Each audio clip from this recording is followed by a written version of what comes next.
Niger a été célébrée la Journée nationale de la femme. Des conférences sur l'autonomisation des femmes et la scolarisation des jeunes filles ont été organisées à cet effet.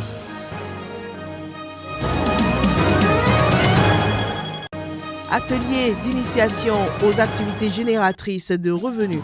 La Centrafrique prise toute action qui favorise la consolidation du tissu social. Au Burundi, 9 personnes ont été jugées pour avoir déchiré des bulletins de vote lors du référendum de jeudi. Elles ont été condamnées à des peines de prison ferme et à des amendes.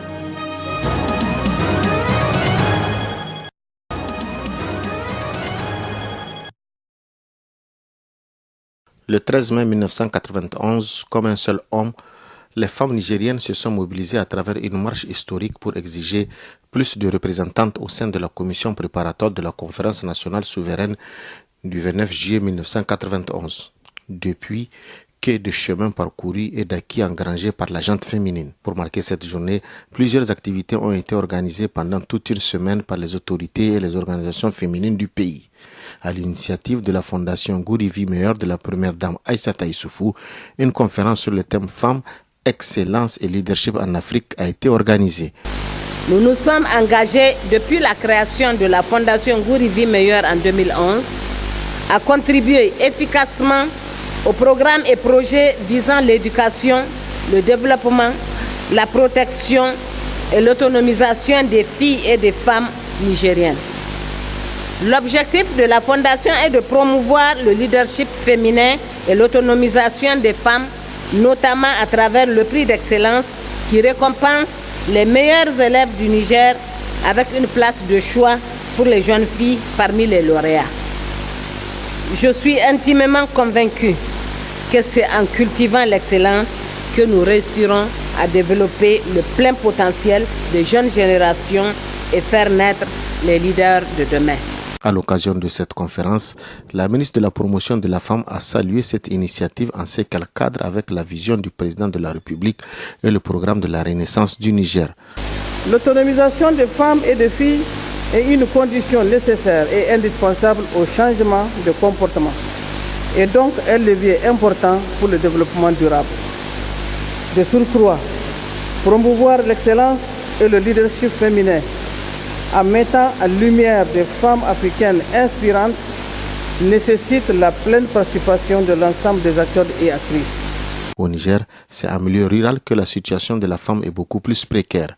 Elles n'ont pas un accès égal à l'éducation et sont plutôt réduites aux tâches ménagères.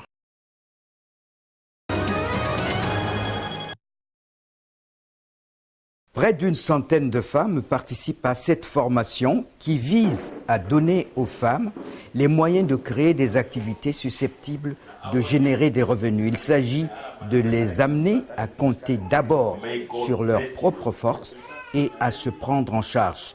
Comme dit l'adage, au lieu de donner du poisson à quelqu'un, mieux vaut lui apprendre à pêcher. Elle a focalisé son attention sur là où les besoins sont prioritaires. Nous avons la localité de Boali qui avait été choisie et la localité de Damara également. Et dans ses propos, la dernière fois, elle a promis que celles parmi les apprenantes qui vont bien saisir les enseignements seront formées comme facilitatrices pour diffuser cette formation sur toute l'étendue du territoire. La formation est assurée par la coordination du groupement des femmes agropastorales pour la lutte contre le VIH-Sida, GROUFEPA, une ONG créée par Madame Tina Marguerite Touadéra, des religieuses indiennes d'une congrégation partenaire du GROUFEPA initie les femmes de Damara aux techniques de saponification. J'ai appris beaucoup de choses et je suis très contente. L'objectif recherché par Madame Tina Marguerite Touadéra et son ONG, le GROUFEPA, c'est d'amener les femmes centrafricaines en général et celles de la ville de Damara en particulier à contribuer par des activités concrètes au relèvement économique du pays.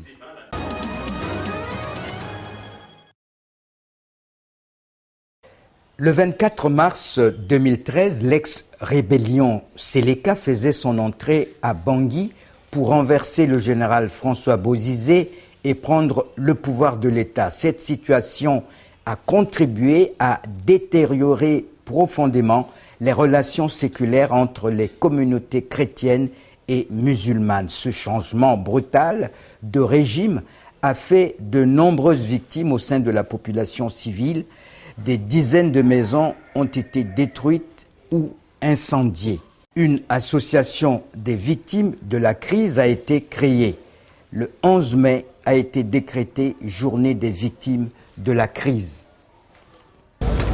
Nous avons le devoir de nous souvenir du drame que ceux et celles des nôtres qui ne sont plus parmi nous aujourd'hui ont eu à vivre dans notre pays. La République centrafricaine est entrée dans le cycle infernal de la violence représailles. La série des assassinats et autres actes de banditisme ne cesse de s'allonger en dépit des efforts déployés pour rétablir la sécurité et la cohésion sociale. Notre communauté travaille auprès des victimes comme des facilitateurs. Donc, on oriente les victimes à faire valoir leurs droits auprès des autorités régaliennes. La journée des victimes de la crise est une initiative citoyenne. Le 11 mai ne doit pas être seulement une journée du souvenir. Cette date doit mobiliser les Centrafricains pour réclamer justice et réparation.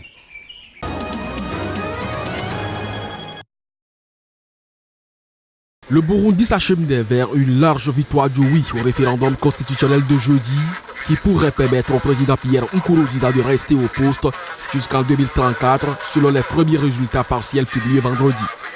Ces résultats sont ceux qui ont été envoyés à la commission électorale pour 14 des 18 provinces du pays, soit environ 70% des quelques 4,8 millions d'électeurs inscrits. Le oui obtient des scores oscillant entre 50 et 85% dans ces 14 provinces pour certaines des bastions de l'opposition. Ces résultats ont été publiés par un collectif de 15 radios publiques et privées œuvrant sous l'égide du ministère en charge des médias. La CENI n'a pas encore indiqué quand seraient communiqués les résultats officiels, mais un des cadres a confié à l'agence France Presse que cela pourrait avoir lieu samedi. Des témoins ont également indiqué avoir vu des Imbonerakure, la Ligue de jeunesse du CNDD-FDD, qualifiée de milice par l'ONU et qui fait régner la terreur parmi la population, faire du porte-à-porte pour inciter les électeurs à voter et en forcer certains à choisir le oui. Le procès de 9 personnes accusées d'avoir déchiré des bulletins de vote lors du référendum jeudi se tenait dans la capitale Bujumbura. Les accusés ont été condamnés à des peines de prison ferme et des amendes. Si le oui est adopté, la Constitution autorisera Nkurunziza, 54 ans au pouvoir depuis 2005, à briguer 2 mandats de 7 ans à partir de 2020. Depuis sa candidature à un 3e mandat en avril 2015, contesté par l'opposition, la société civile et une partie de son camp, il a mené une répression brutale qui a fait au moins 1200 morts et plus de 400 000 réfugiés.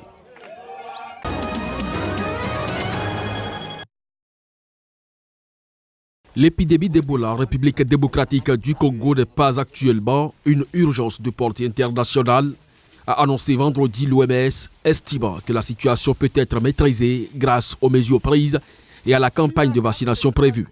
Toutefois, dans un cimetière du pays, des volontaires locaux de la Croix-Rouge procédaient à l'enterrement sûr et digne d'un patient qui est suspecté d'être décédé d'Ebola.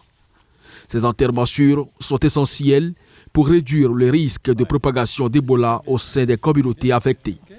Le nombre de morts dû à l'épidémie de fièvre hémorragique Ebola en République démocratique du Congo s'élève à 25 sur un total de 45 cas confirmés ou suspectés selon le dernier bilan de l'OMS.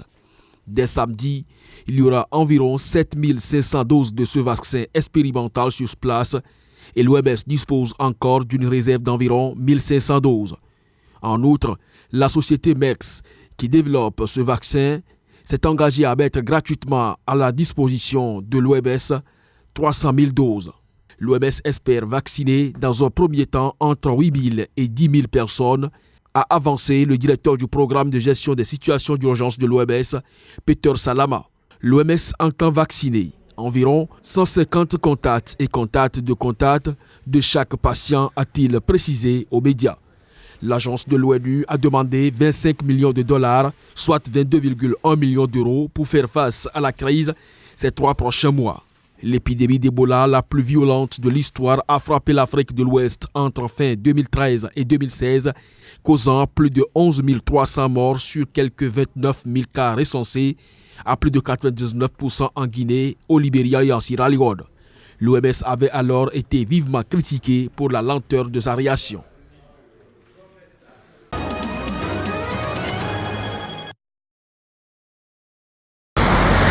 Des militants indignés sont désormais plus déterminés que jamais à défendre les droits bafoués des femmes au Soudan.